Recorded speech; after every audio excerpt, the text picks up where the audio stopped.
संदीप ने अपनी माँ के कहने पर गांव में शादी कर ली थी। लड़की का नाम था सुनीता। माँ का कहना था एकदम मॉडर्न बहू नहीं होनी चाहिए, लेकिन उन्हें नहीं पता था कि गांव से आने वाली बहू सुंदर सुशील तो होगी और उसको गांव से बाहर भी निकाल लाएंगे, लेकिन उसके अंदर का गांव कैसे बाहर निकलेगा। शादी के कुछ दिन बाद, माँ टिफिन तो देना जरा। बेटा अब तो स्कूल नहीं ऑफिस जाता है, माँ से नहीं अपनी बीवी से टिफिन मांगा कर। ओके माँ। सुनीता टिफिन ले आओ। एक लो टिफिन, इसके अंदर पिस्ता डाल दिया है।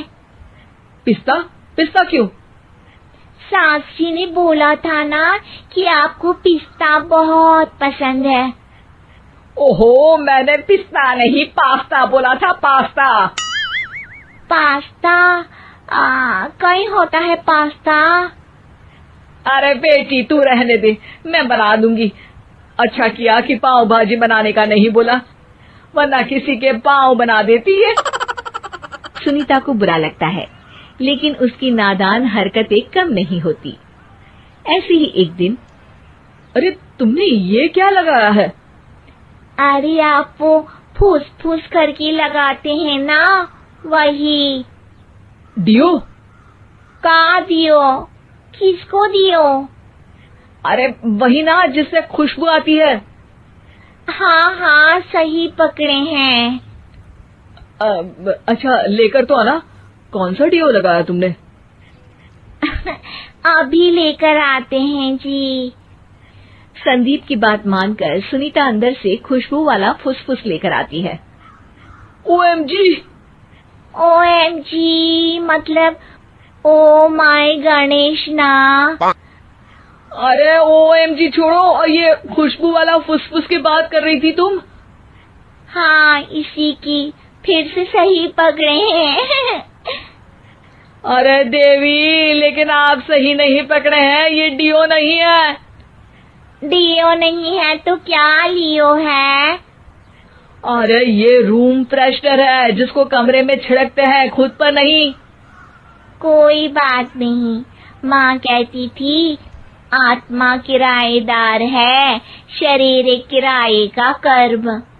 हम शरीर पे ये डाल लिए तो क्या फर्क पड़ जाएगा।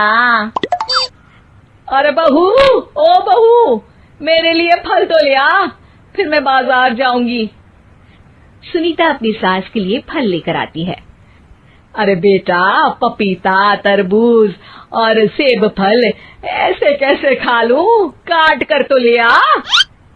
माँ जी, मेरे गांव में तो खेत से उठा के सीधा खा लेते हैं।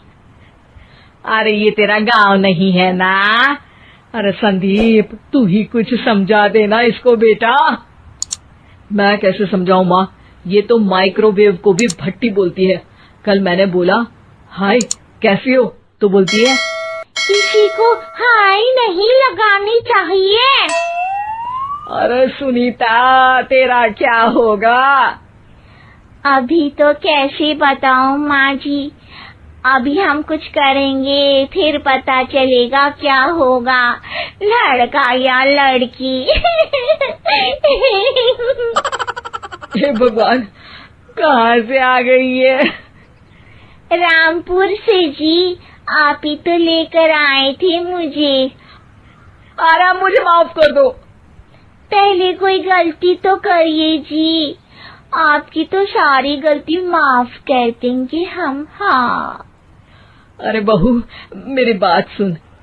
फल यानी कि फ्रूट जब भी लाए ना तो काट कर लाना, ठीक है?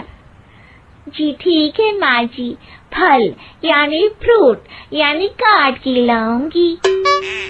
सुनीता रोज ही कोई ऐसी हरकत कर देती जिसकी वजह से उसे घर में दो बातें सुननी पड़ती। एक दिन, माँ, मेरे बॉस घर पर आने वाले हैं शाम को। उनका बर्थडे है, फैमिली साथ नहीं रहती उनके, तो यही पार्टी कर लेंगे। उनको अच्छा लगा तो शायद मेरा प्रमोशन भी हो जाएगा। मैं ना फ्रूट केक लाकर फ्रिज में रख दूंगी और तेरे साथ आज खाना मैं बनाऊंगी, ताकि जब साहब आए तो खाने में कोई गड़बड़ ना हो। शाम को जब सारी तैयारियां हो जाती है, संदीप के साथ बड़े साहब भी घर आते हैं। फ्रूट केक तो ले आना बहू, फिर खाना खाएंगे। अरे इस सब की क्या जरूरत थी, आपने बुलाया वही काफी है। सर, आपका परिवार शहर में नहीं है तो हम ही आपके परिवार जैसे हैं सर। इतने में ही सुनीता फ्रूट केक लेकर आती है और बड़े साहब की टेबल पर रख देती है, और जैसे ही केक के ऊपर का बॉक्स हटाती है, ओह, ये क्या है? केक तो कटा हुआ है। मैं तो ऐसा नहीं लाई थी। आप मुझे शाबाशी दे सकती है माँ जी, मैंने ही केक काट दिया। आपने कहा था ना, फल यानी फ्रूट यानी हमेशा काट के लाना। तो फ्रूट केक भी तो फ्रूट ही है ना, तो मैंने पहले ही काट लिया। हूँ ना मैं समझदार। अरे बहू, ये क्या किया? केक हमेशा वही काटता है जिसका जन्मदिन होता है। तुझे एक बात भी समझ नहीं आती, एक नंबर की बेवकूफ है। पूरा माहौल बिगड़ चुका था। संदीप को लगने लगा था कि साहब उसे प्रमोशन तो दूर की बात है, कहीं डिमोशन ना दे दे, लेकिन साहब बीच में ही बोल पड़ते हैं। अरे कोई बात नहीं, ये इनकी बेवकूफी नहीं है, इनका भोलापन है। बेटा आप कहाँ से हो? रामपुर गांव से। अरे वाह, गांव से? फिर तो आपके गांव में ताजे फल और सब्जियां मिलते होंगे।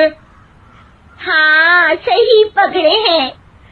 हम तो काटते भी नहीं, सीधा खा लेते हैं।